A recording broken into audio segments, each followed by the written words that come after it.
Hello and welcome to Killer Score, the podcast that covers cult classic films with killer soundtracks and cool composers that we believe deserve more attention. Join us, if you will, for our newest episode where we are finally back in slasher movie territory. Yeah. Which, you know, we all love slasher movies here on the podcast, but we haven't really covered them that much. Yeah. It's kind of funny. Varying qualities, obviously, but I can point to at least one that I like, namely, obviously, Nightmare on Elm Street. That probably has the best quality across series. Yeah, and, slashers are a fun genre. They could be pretty, even like Friday the 13th, even the bad ones I can have a good time with. Oh, yeah. Yeah. Scream was a good time. Yeah, it was. But, moving on. Moving on. Yeah. So, I think nowadays people take the slasher for granted. It allowed a lot of filmmakers to really Beowulf. Get away, Beowulf. He's moving the camera. Beowulf, go. Okay. I think a lot of people take the slasher film for granted nowadays. Mm-hmm. It really allowed a lot of companies to make a good amount of money off of smaller budgets. Mm-hmm. Allowed a lot of small directors to get their starts and become bigger directors in the process. And it's been a consistent staple of the horror genre for a while, that is. Yeah. So back in the 80s was the heyday of the slashers. Yeah. That was when it was at its biggest and its most popular. Died a little there in the 90s for a bit before the mid-90s gave it a resurgence with Scream. I know what you did last summer. Yep. And it died again for a few years in the mid-2000s because of changing trends in horror, Yeah.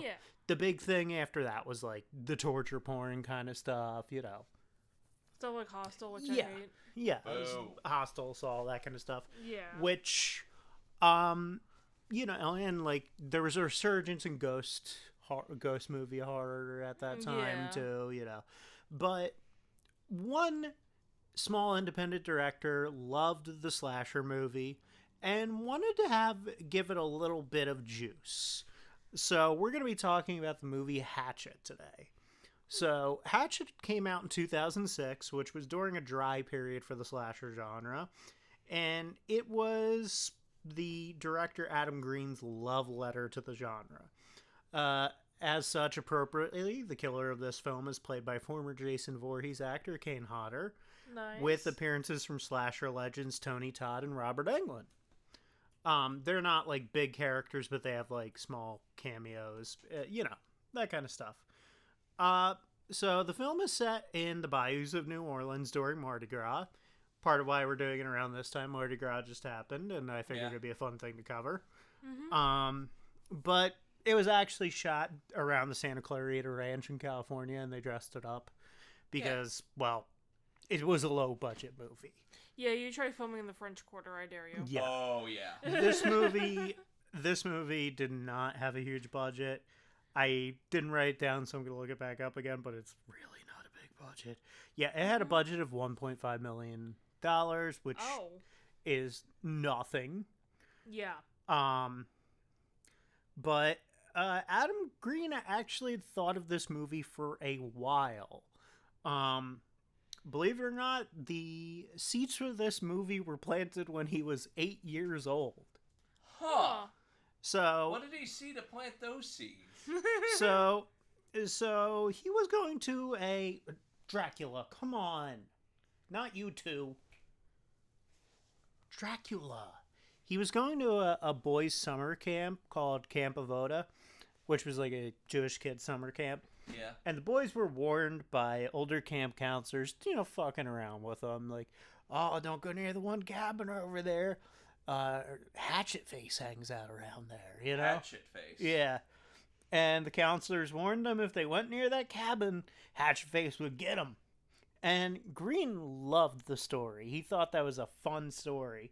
And he was just getting into horror movies at that time. Mm-hmm. And since he was an imaginative young kid, he started coming up with a backstory for Hatchet Face. And eventually what he came up with became the basis for Killer Victor Crowley's backstory when he conceived of his first like full budget feature, which was going to be his love letter to the slasher movies he loved from the 80s. So he had trouble trying to secure funding for the movie at first before a friend of his pitched him an idea. His friend was like, okay, well, why don't you shoot a teaser trailer? Hold on, sorry. Down. Get. You're being a bad cat tonight. Go. He thinks Yeah, he's go immune. upstairs. He thinks he's immune because it's his birthday. Yeah. Should have never told him it was his birthday. Yeah. Now he's got a big head about it. Yeah.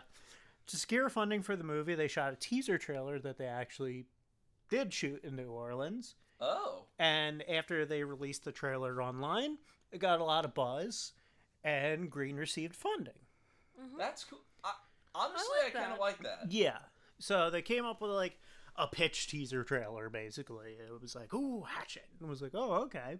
So they got some people on board. And Green brought in a composer, Andy Garfield.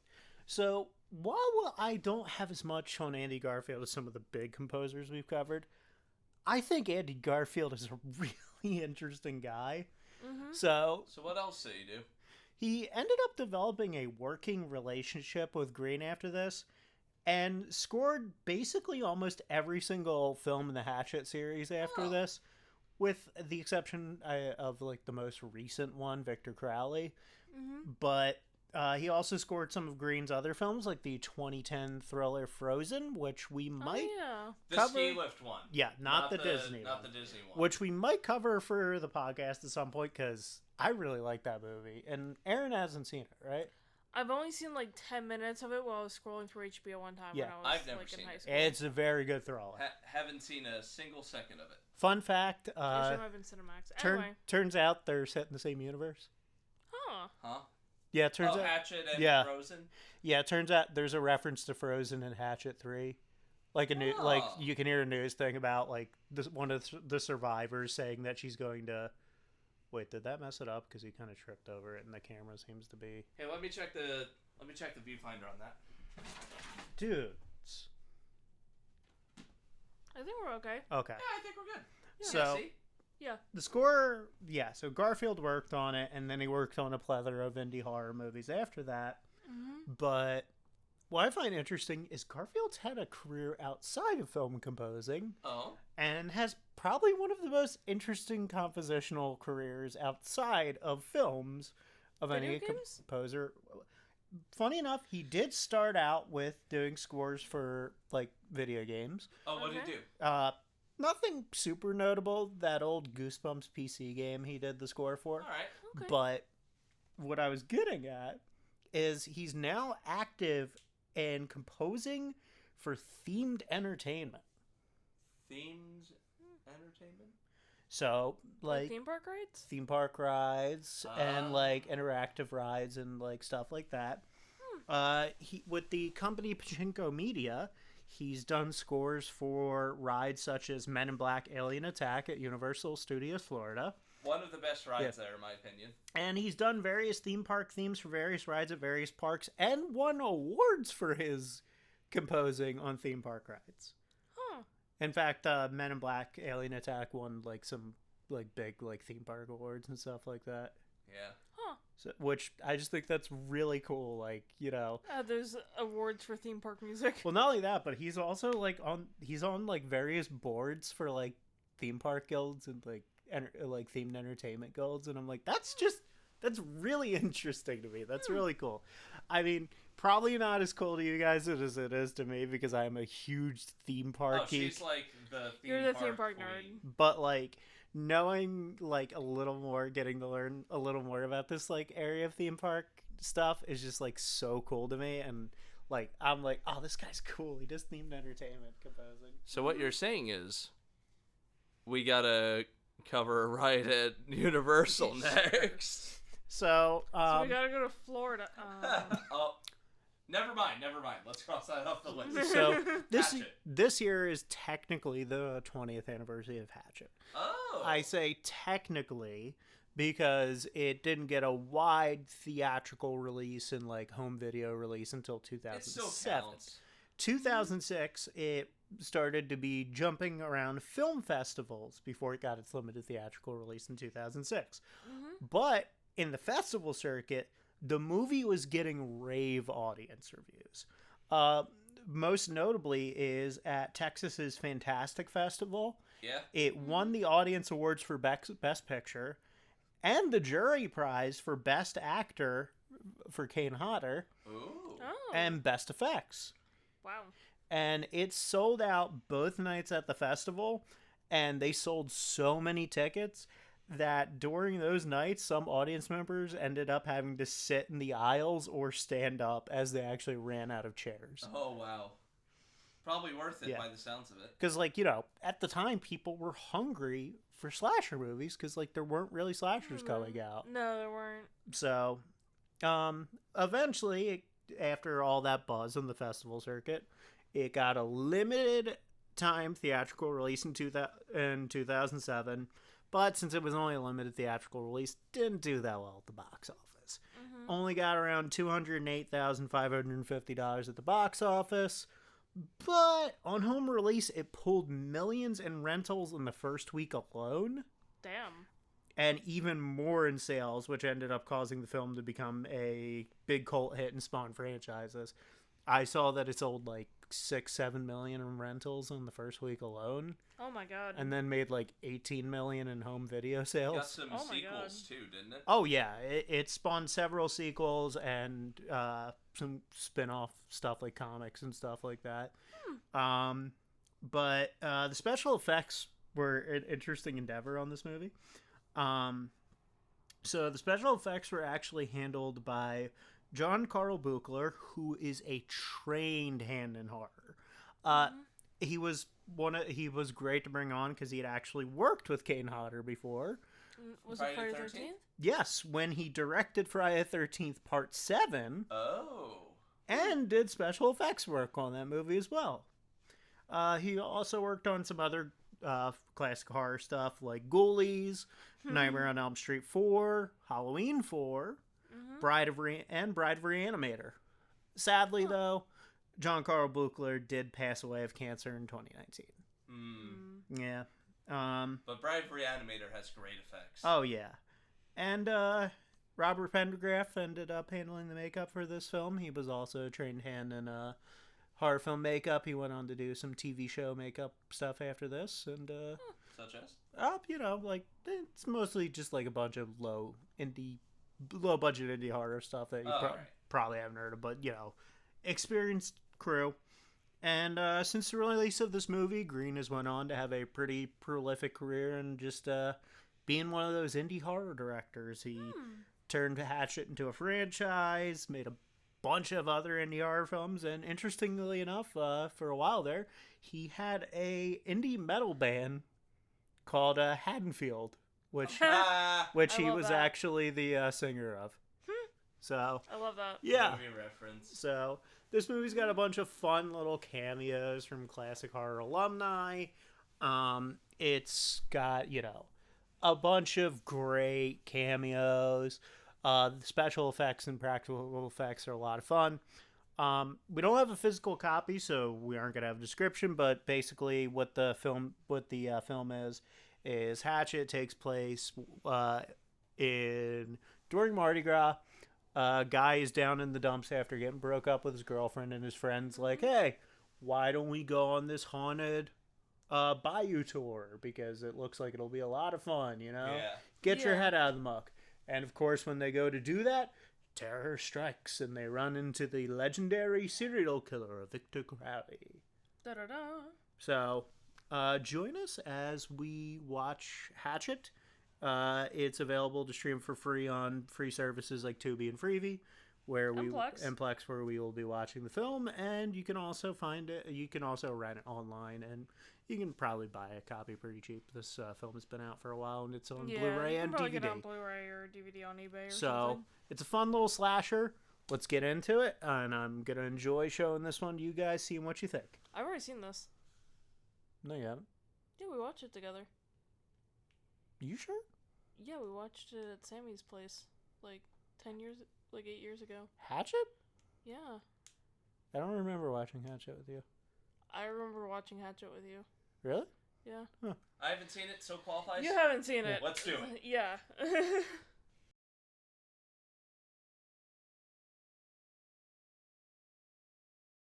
And we're back. We have just finished watching the 2006 slasher film and first full feature-length film of Adam Green's Hatchet, which is a reconstruction of the horror of the slasher genre after years of deconstructive takes of the genre, such as the Scream franchise. So, we have finished it. What did you guys think about Hatchet? Let's start with Richie. Yep, because he has not seen it. All right, so Hatchet. There's an asterisk over this movie, in my opinion, in that you've got to be in the know about the subgenre. But if you are, this movie's a fucking blast. It is. I love the score. I love the fantastically gory kills.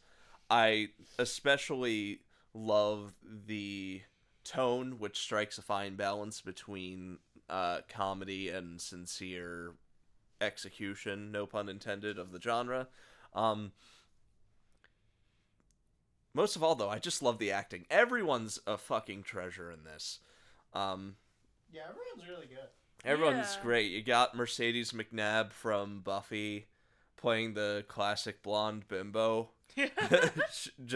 She's just fun. She's the worst, but she's fun. Just the cattiest bitch. And that's my favorite line in the movie. Your nipples are dumb. Real line from the movie. Well, your nipples are dumb. And again, the cameos. I didn't think that when I heard cameos, I figured they were just going to be in the background, but no, they make good use of them. You got Robert Englund in the very beginning as a asshole redneck dad. Yeah. Just every line is hilarious from him. You got Tony Todd, may he rest in peace, as one of the voodoo tour guides. Yeah, he's just hilarious. I love him. I'd probably have to say, though, if I had to pick a favorite performance, it would have to be Parry Shen as the boat guide. He's great. I love him. But what do you think? This is your second time now? Yes, this is my second time. Dahlia forgot that I rewatched this movie with her. Yeah, I totally forgot about that.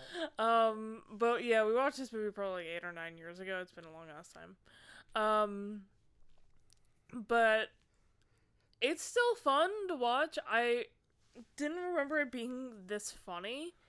I remember the slasher bits in the second half of the movie, because the first half is like, this is a weird comedy. The second half is like, this is a slasher movie. Yeah. With some dark comedy here. Yeah. Honestly, I feel like my favorite character is probably Mary Beth, just because she's played so well. Oh yeah, the actress does a really good job. Tamara something. Tamara Feldman. Feldman, thank you. Yeah. I would say her Wikipedia article is really freaking weird. Anyway,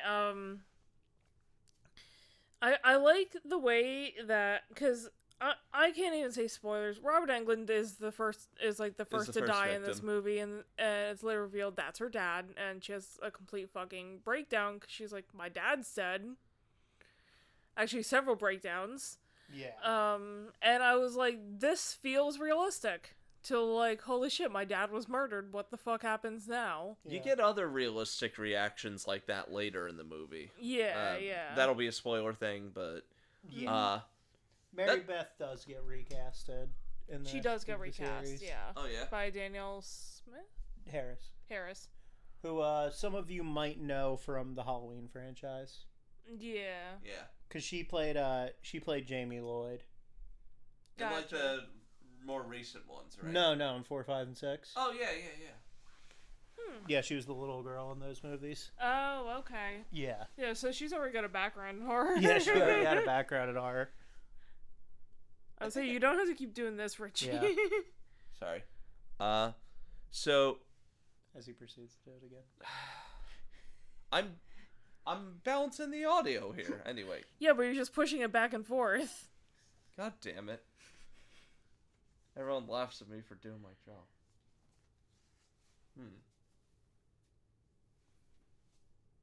Hatchet is a 2006 slasher film. Sorry, I peeked. Anyone? Hey, I tried to go back so it wouldn't be in your face. Okay. Hatchet. Anyway. Hatchet. I love the character of Mary Beth. Everyone loves Marcus. Marcus is fucking great. Yeah. Love when he's hitting on the one porn star girl and they have the callback to like the, you should have known the girl had crap. She was itching herself the entire night. And then when he looks over and sees the girl scratching herself as he's about to like lean in, he's like, just like, God damn it happened again. Yeah. I also love the Midwestern couple. They're so great. They're I so love funny. Them. You got like this middle-aged Midwestern couple who's just completely derailing the tour guide. Yeah. Actually, that's methane gas. I heard that the reason they bury the dead above ground is because of all the flooding that happens here. The water table's so high. So likable too. Yeah, they are. Yeah. They are. There's a joke in the movie where there's this one character. He goes by the name Shapiro, but his name's actually something else. Emmett or something. Yeah. I can't remember his actual name. It's like Benson or some shit like that. No, Yeah, Bennett. Bennett. Yeah. Bennett.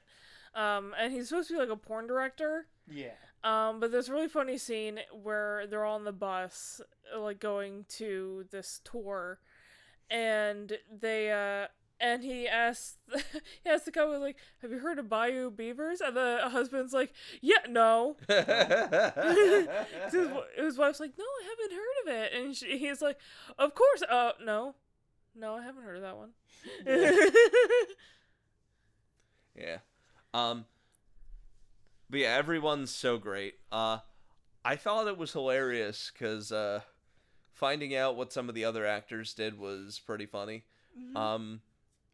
Like the husband of the Midwestern couple, Richard Reel. Yeah. Apparently he's just been in this forever. Like he's been doing character acting forever. Yeah. And when he wasn't making me laugh in this movie, Perry Shen was making me cry in Sleeping Dogs. Yeah, he's really good in that. There's something really funny too. Is apparently the directors knew how much Perry Shen was liked in this movie and how like good his performance was. So in every one of the movies, Perry Shen shows up again playing different characters each time. I love that that's so great. much. And it turns out that the tour guide was right about one thing. Yeah. That guy's name is Jack Cracker. I love that. And he shows up in the sequels too as like a running gag character. That's they're like, awesome. Jack Cracker. Yeah. And they're like, no, that's actually his name.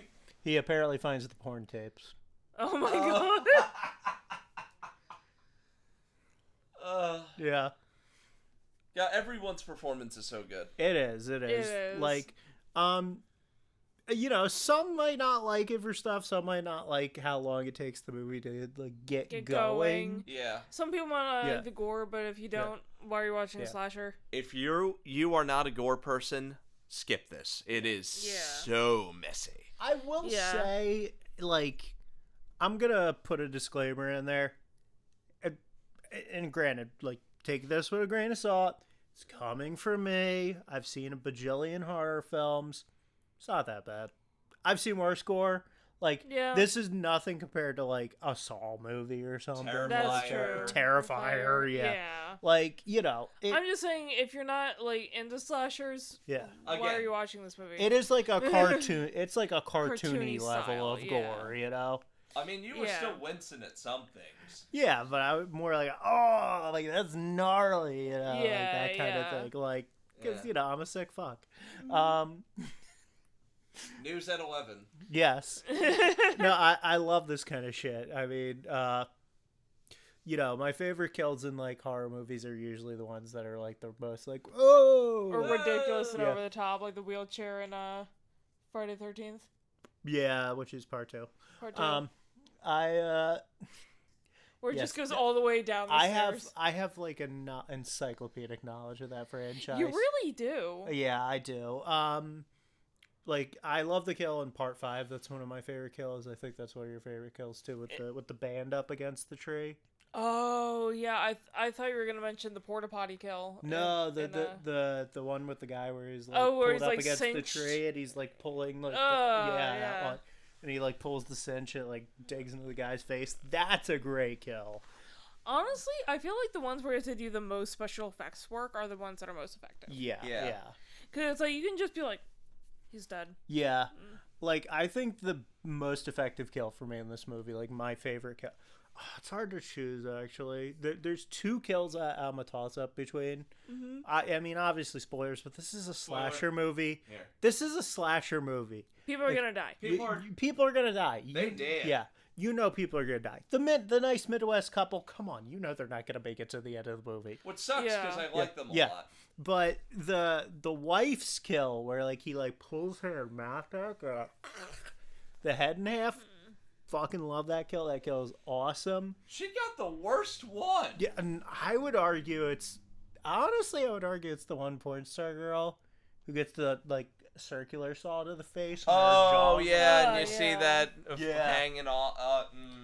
And then she gets picked up and impaled on a shovel that was slammed into the ground. Retraction.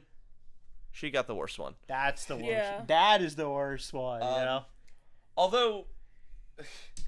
Let's be real. Nobody makes it out of it. The poor husband gets split down the... He gets bisected. Yeah, he gets bisected from his shoulder. Perry Shen's kill's pretty bad. Yeah. He gets, like, torn the fuck apart, basically. Yeah, and a shovel. Yeah. If anything, like, honestly... With a shovel. I feel like only... I'm gonna feel so weird doing my gardening this year. You're gonna be like, wait a second, I'm just trying to dig up. Okay, you're just slam a shovel and be like, she's just looking over her shoulder like, huh, what the fuck.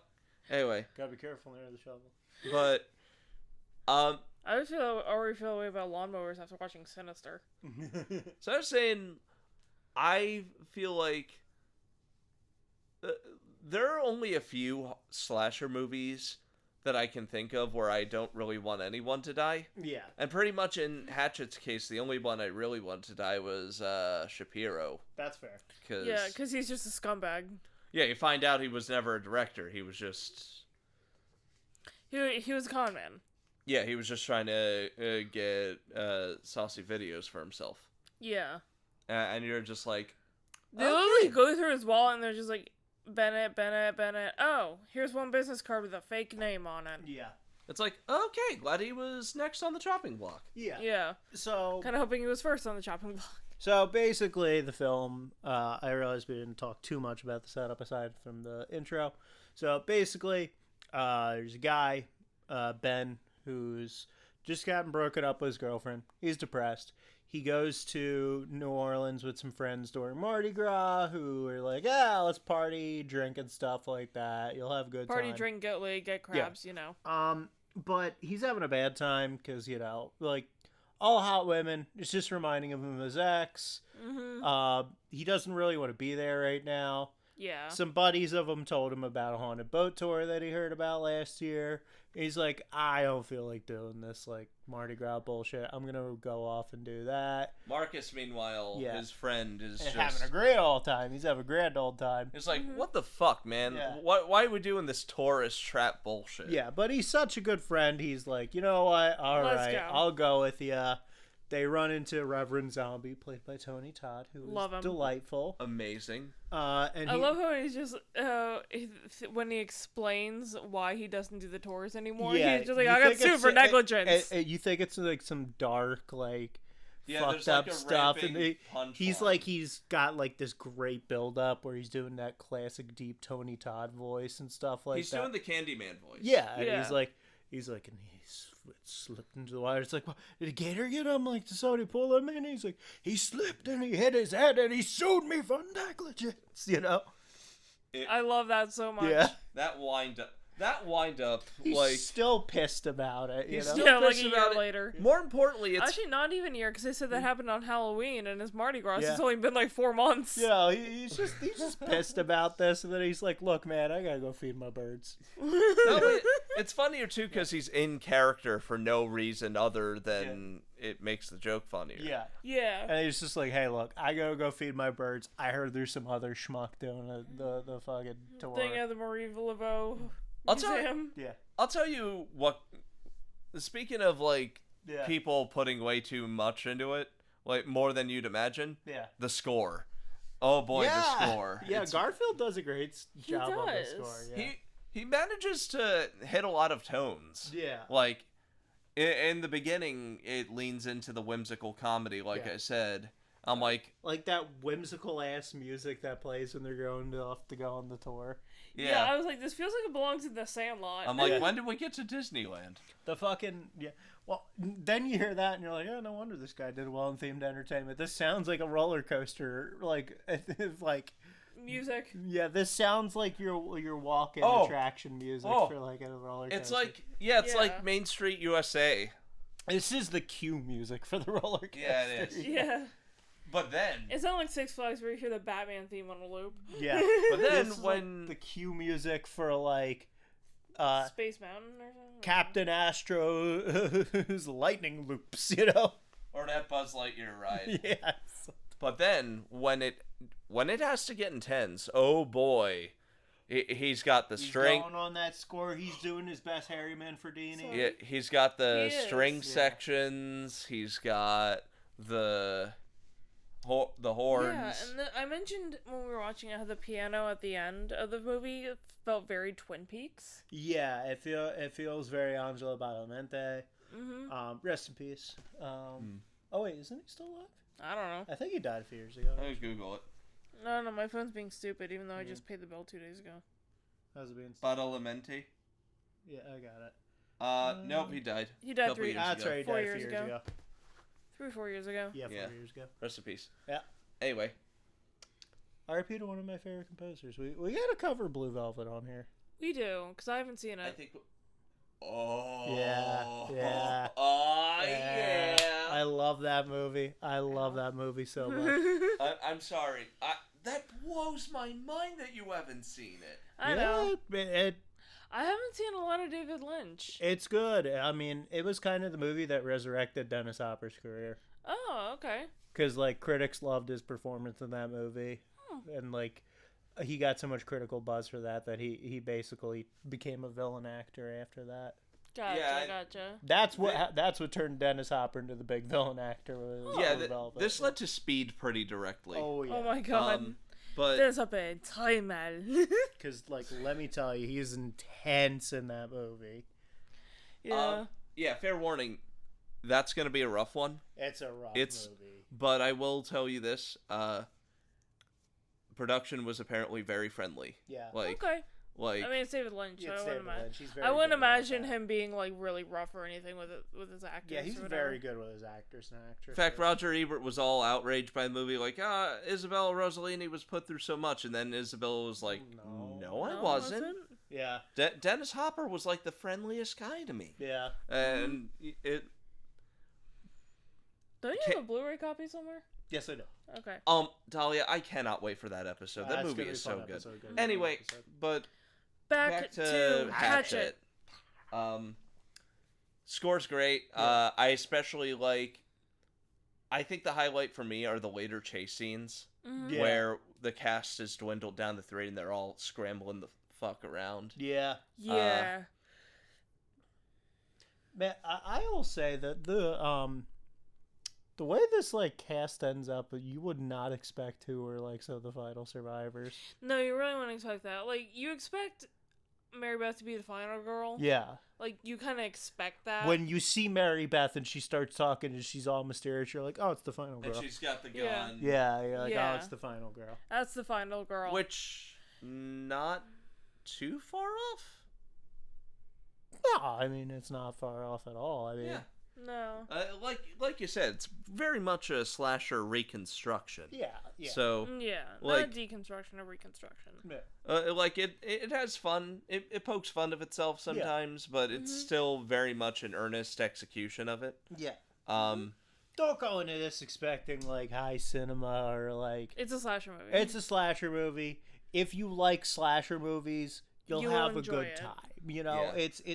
it's an enjoyable gore fest. You know, it's not. Don't worry, it's not as gory as like Terrifier or something like that. Because like I said, Yeah. the gore is cartoony. very cartoony. You Case know, in point, the whole Jaws. It's like split itchy thing. and scratchy. yeah, it's a great point. That's a great point, actually. I'd say Yeah. my favorite performance in that, come to think of it, would have to be Dion Richmond as Marcus. Yeah, he's really Yeah, good. he's great He- in this. Every line he has is hilarious. Yeah. Yeah. Like him going up in the tree and being like, Nope, not getting down. not getting down. Him wordlessly flipping off Ben too. Yeah. Yeah. Him getting mad at the tour guide and calling him Jackie Tucker. Jackie Tucker. He's like, you cross between Jackie Chan and Chris Tucker, motherfucker. You know? Joel David Moore as Ben is funny too because like Yeah. this is a dude who constantly puts his foot in his mouth Yeah. and Yeah. it just gets funnier and funnier, especially on the. He really doesn't want to be there. And he's trying to hit on Mary Beth, and Mary Beth is just stonewalling him the whole time. Yeah. Yeah. Come here, little guy. See, why can't you be like this more on the shoots? Why can't you just chill out? Is it my turn? Yes. Oh, Beowulf, come back. Oh. He doesn't want to purr on the mic right now. Oh. Anyway, Dahlia time. It's Dahlia. But yeah, this is fun. This movie, fun is how I describe this. Yeah. You know, honestly, like, they did a pretty good job with their budget, you know? Yeah. Like, Oh yeah, the lighting, Yeah. the effects, the they do a good job dressing up this California ranch like a bayou. oh, They it did a looks, good job with that, yeah. Yeah. oh, it looks pretty. Yeah, it It looks pretty good. It Could looks use a bit back more mud. Yeah. a little bit. And they did the smart thing by, like, always shooting it at night. Yeah. Yeah, because everything was very concealed. Yeah. Because once Yeah, they get you're not on... gonna see a tumbleweed. Because once they get on that bus and it goes off into, like, out of town, like, it's dark, you know? Yeah. Mm-hmm. Yeah, the swamp sets are real good. I like the effects on Victor Crowley. Yeah. Yeah. It's kind of a typical slasher design, It but very much Yeah. is, you but know? the makeup's real good. Makeup's great, yeah. And of course, Kane Hodder is big and burly and imposing. And you know, he carries his body well and stuff, like, because yeah, it's Kane Hodder, you know, he's a veteran at this. A tremendous physical actor. Yeah, and he got Yeah. really good at it over the years. I mean, when they did that Friday the 13th video game, he did all the mocap work for that for Jason. You know, like, he is a slasher legend. Like, he is. and- It's like him and Robert Englund. yeah, And apparently, like, by all reports, he's a pretty swell guy. yeah, you know, it's like you got like Robert Englund, Nick Castle, fucking Kane Hodder, you know, like the legends, man. Like, Yeah. something I also really appreciate about this movie is that even though it's like about 45% a comedy, Yeah, it's 45, 60, yeah, they sure do hit some strong emotional moments. Like, They do. yeah. like when normally deaths come and go like seasons in slasher movies, but when important characters die, they need to take a minute. Yeah, Like- Mary Beth is freaked the fuck out when she finds like her dad and her brother's her dad and her brother's corpse. We all know what the hardest one is, though. Oh yeah, When and then, Marcus. Marcus, when he dies, like Ben literally throws up, up. and he's like, I can't go on, I can't. I was not happy either. I'm like, no. Oh, yeah, Yeah, Marcus was fucking great. Marcus was a bro, Yeah. I kind of wish he survived instead. Sort of survived instead of Ben. I say survived because Ben doesn't end up much better either. No, Ben he dies too. doesn't, but this is just a capital. This is just a capital slasher, man. This is capital S slasher. Like, if you want to go in for a movie with like disposable fucking characters who are like fun little stereotypes and cliches, and like see them acted, who are well acted, and just see them get brutally slaughtered, this is your movie. Like, man. Yeah. I'm about to use a weird metaphor. Yeah. If the average low effort slasher is an American McDonald's burger, Yeah. then Hatchet is a Japanese McDonald's burger. Let me put it this way. Does that make sense? Yeah. Let me tell you what this movie is. If your modern horror film, your Ari Aster film is like a well put together like meal at like a higher end restaurant. Like a Michelin star restaurant. A Michelin star restaurant, like, one that you read about in guidebooks that have an episode on like some chintzy TV show. Or on the Food Network. Yeah. Channel. This fucking movie is the restaurant that Guy Fieri just like smashes a burger back at. Yeah. And it's Yeah, like, this this is is a Diners, damn Drive-Ins- good burger. This is Diners, Drive-Ins, and Dives. This is Applebee's, man. It's like you know what you're getting. It's gonna be good. It's gonna be fun. It's gonna be good. It's gonna- not gonna be highest quality. You're gonna like, knock meal. back a really colorful drink or two. Yeah. This is Applebee's. This is a fucking smash burger. This is like this is a fucking Five Guys. Yeah. This is Chipotle. Maybe not nourishing, but damn tasty. Yeah, like Yeah. if you just want to throw on a movie that's just fun, and you're like a bit of a slasher head or like a horror fiend, like watch this. Watch this, You're yeah, gonna have definitely. fun. Shout out as well to Mercedes McNabb, who was Misty in this. Like I said, some of the funniest lines. Yeah. Great actress, and I am so happy that you no longer have to pretend to put up with Joss Whedon's bullshit. This is Yeah. one of those movies you watch if you just like fun horror. If you're not like one of those like, oh, I only watch elevated horror and stuff like that. This is not gonna be your movie. Yeah. It's not a snob movie. No. This is just No. like, this is for the slasher fans. This is a love letter to the 80s slasher movies and stuff like that. I'm sorry, you mentioned the elevated horror thing. I just remembered back when The Lighthouse came out and we saw it in theaters. I was working at Joanne, Uh-huh. and I was talking with one of my Don't talking eat with that. one of my coworkers Mhm. who was like a big movie buff, Uh-huh. and he was like, "Oh, you saw The Lighthouse? How was it?" And I remember thinking, "How do I describe this movie without using the word mermaid vagina?" It is a good movie. I mean, It's a good movie. That was a fucking weird scene, though. It's basically, Yeah. retelling of like the myth of Prometheus. Yeah, just with mermaid vagina. Um, Context kind of helps. Yeah. A little bit. I noticed too. What? Hatchet is one of those things where like a lot of like the iconic slasher villains, which I'm glad Adam did this because he realized that it's kind of a trope in slasher movies in and of itself. Even though the killer is a signature weapon, doesn't do much kills with it.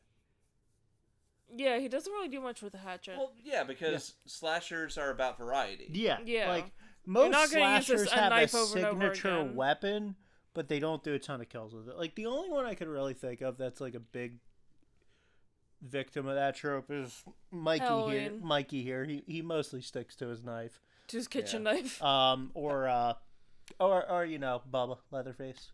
Yeah, the chainsaw. Yeah. Like even Freddy only has a handful of kills with the glove. Yeah, he barely kills with the glove. Although Yeah, and then there's Jason, which everyone thinks machete, but like he gets really creative. Yeah. he has the most creative stuff. I'd say, although I bring up Freddy, I'd say my favorite kill from it is the tendons. Yeah. With the Part pop 3. from part. The marionette kill. I love that one. Yeah. I haven't seen part 3. Oh, I gotta show you part 3. Part 3. Yeah, because I've only seen the first time. Too big? Question mark. Yes. Fuck. That's like my favorite of the series. Yeah, that's fair. Like. That's like everyone's favorite of the series. Yeah, I would say if it's a big horror franchise like Michael, Jason, or Freddy, it's too big. It's too big. It's too big. Yeah, honestly, Terrifier would be too big for this podcast. I liked Freddy versus Jason fine enough. Yeah, it's okay. Kelly Rowland really shouldn't have been allowed to ad-lib that one line, but... I like how no one wants to own up to that, too. Yeah. Oh, really? Yeah, if you watch the, like, the behind-the-scenes stuff, because, there are great there's, like, 2 great documentaries you can watch on Shudder. I forget the name of the Nightmare on Elm Street one, but I know the Friday the 13th one is called Crystal Lake Memories. But basically, the Nightmare on Elm Street long series documentary. If you got, like... I watched these during lockdown because what the fuck else What else else were you gonna do? I stayed Make up... a podcast, apparently. I stayed up around, like, midnight and just, like, couldn't sleep, so I just threw on these hours-long retrospective documentaries on horror films I loved. Mm-hmm. And when they were talking about that, when they got to that, and they brought up the infamous line, Robert Englund's like, like Kelly Rowland said it, man. I don't know what to tell you. And Kelly Rowland was like, I didn't want to say it. It was in the script. And then she's like, the director made me say it. And director's like, I didn't tell her to say that. The story is... Sorry. So literally no one wants to own up to it. They're like... You know what? I'm just going to take that as her realizing that maybe wasn't the best idea. Yeah. But, like, someone did it. It was someone's idea. Whoever it was, own up to it. Be like, my bad. My bad. Just be like 2000s. Yeah. Yeah. I it's funny because... Or... I wouldn't like you, but I would respect this if it just cut to the script editor who was like, yeah, I wrote that. Yeah. That'd be funny, too. Yeah. It says something... I think he is. I think Freddy Krueger is. It's like, okay, jeez, man. It just cuts away. Look, it says something... It says something when that... Yeah. It says something when that line has aged worse than half the dialogue of an average Rush Hour movie. Yeah. Because at least in the Rush Hour movies, the characters get punished for being racist. Yeah. This is just a fun, goofy ass slasher. It's fun. I don't know what to tell you. I love the set design and dressings.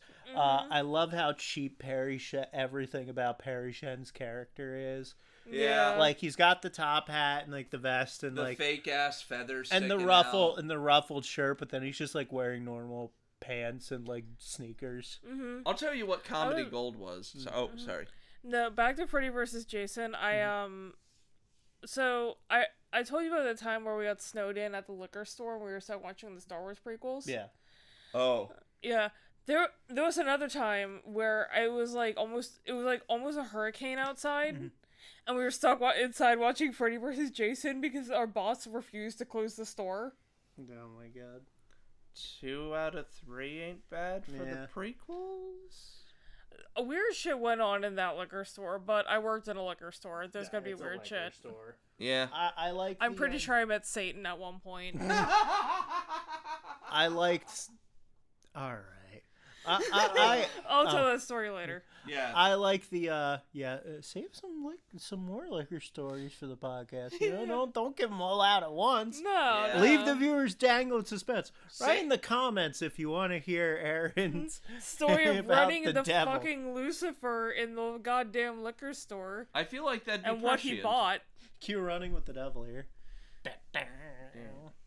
Also, there was a time. Foreshadowing is a literary device. Yeah, I mean, there was one time we had to kick 2 people out because they were on angel dust. Cool. Yeah. Wow. Yeah. So, I was gonna say, Comedy Gold in this movie is when Perry Shen breaks character.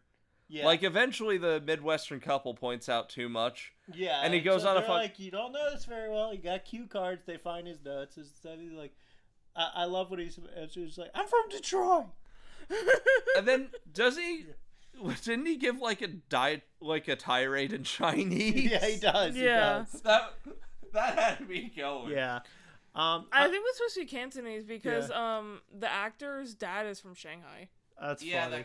That tracks. I like how fucking cheap and chintzy everything is about his operation. Yeah. The paint on the side of the bus. Yeah. The bus is literally just like an old like school short bus that he like threw some crap inside of, like seat coverings, and just wrote "scare bus" on the side.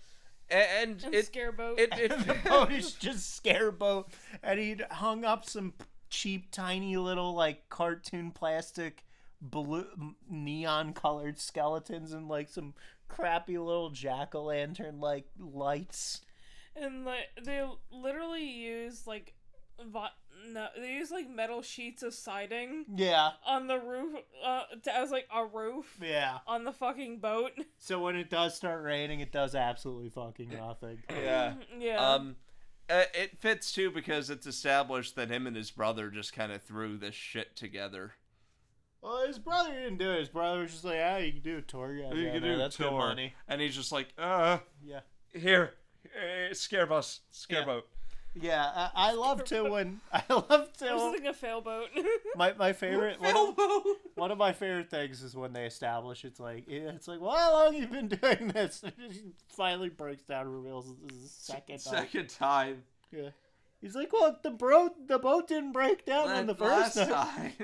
Last night. Yeah. And I like when he's like, is this part of the tour? He's like, yeah, I crash the boat every night.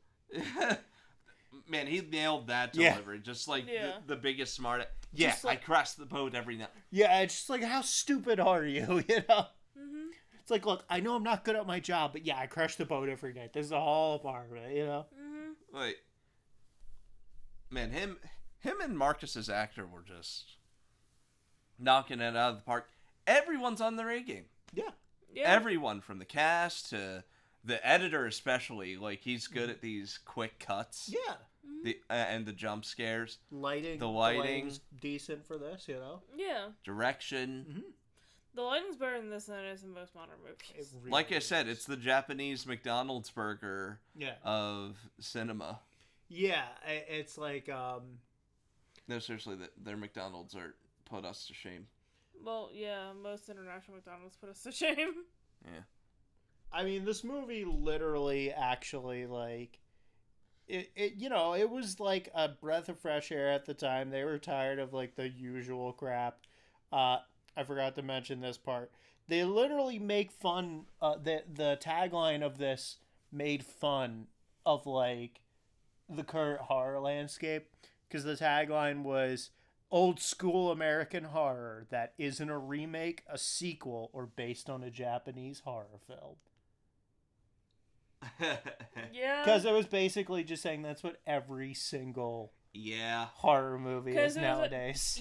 Because like at that time it was a remake of like a movie from like the Texas 80s. Chainsaw Of a movie from the 80s.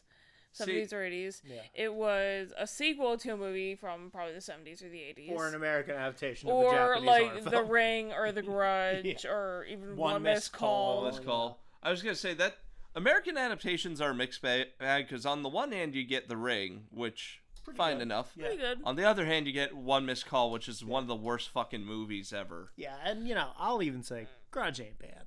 It ain't bad. I haven't seen The Grudge actually. I've only seen The Ring and The Ring 2. Yeah. Sarah Michelle Gellar does a good job, and also they got the original director back to do the I can't do the... Yeah. I used to be able to. I mean, I used it when I was a kid. I just go... I got it. Wait.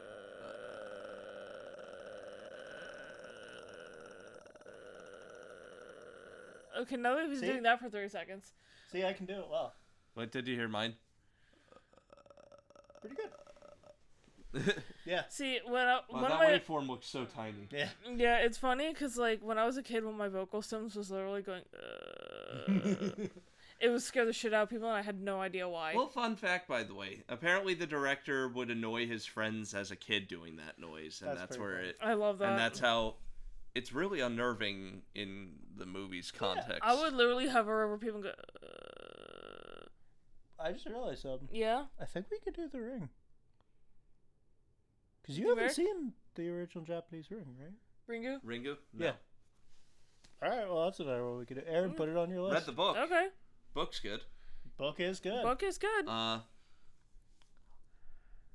Good character work in that. But yeah, Hatchet. That was fun. It's I laughed pretty hard at that movie.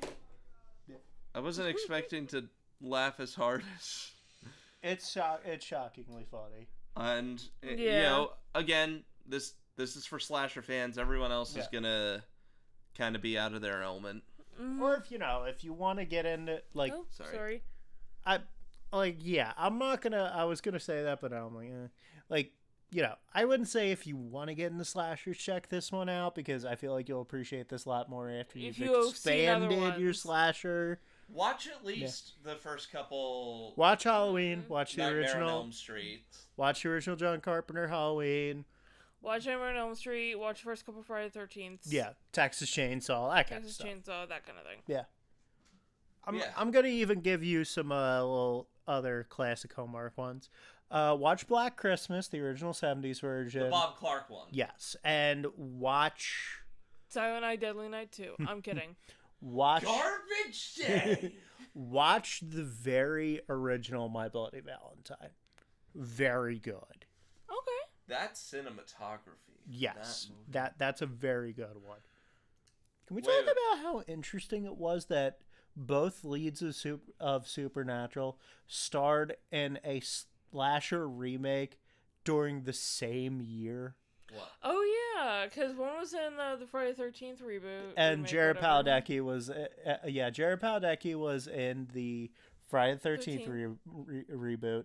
At freaking Jensen Ackles was in the remake of My Bloody Valentine. He was. Wasn't that Bloody Valentine 3D? It was My Bloody Valentine 3D, yeah.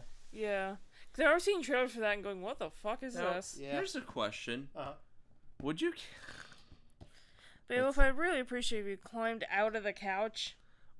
count the stepfather as one? Or is that more psychological? I guess it's kind of a slasher, yeah. Kinda. Yeah, there.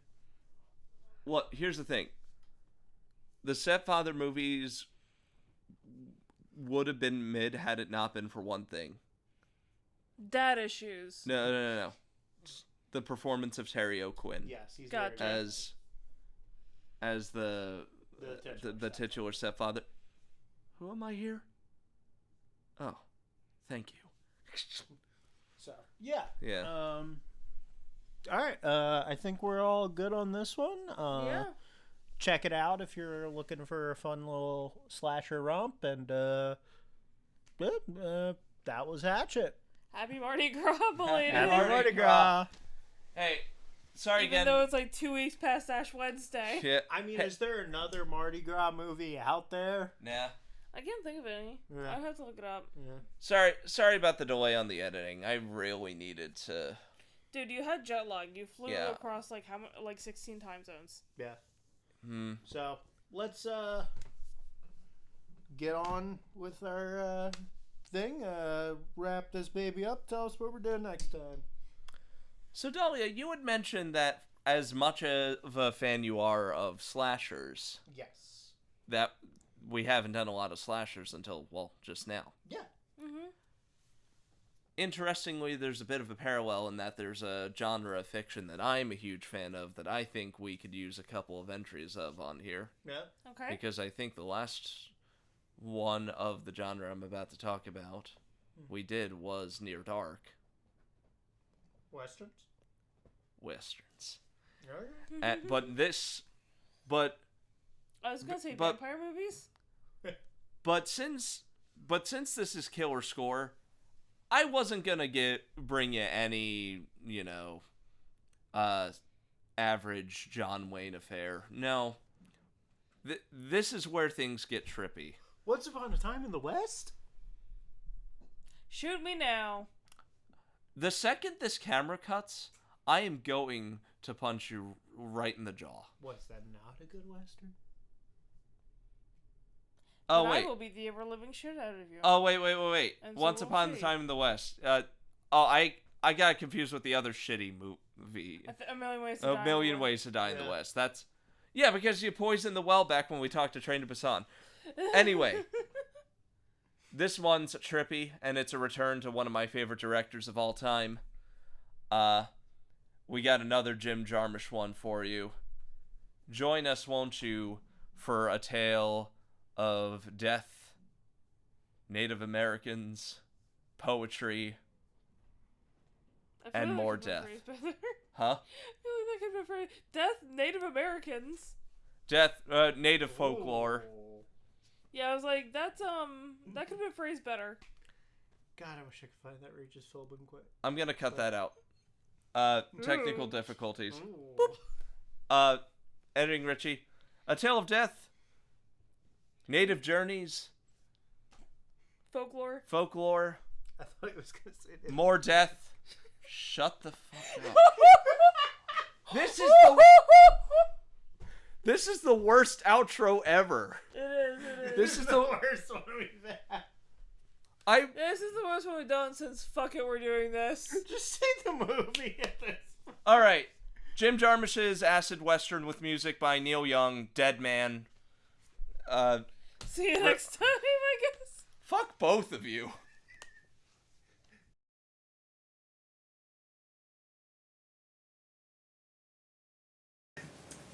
Jesus Christ. One of our funniest outros, though. Yeah. Because we were not getting our shit together.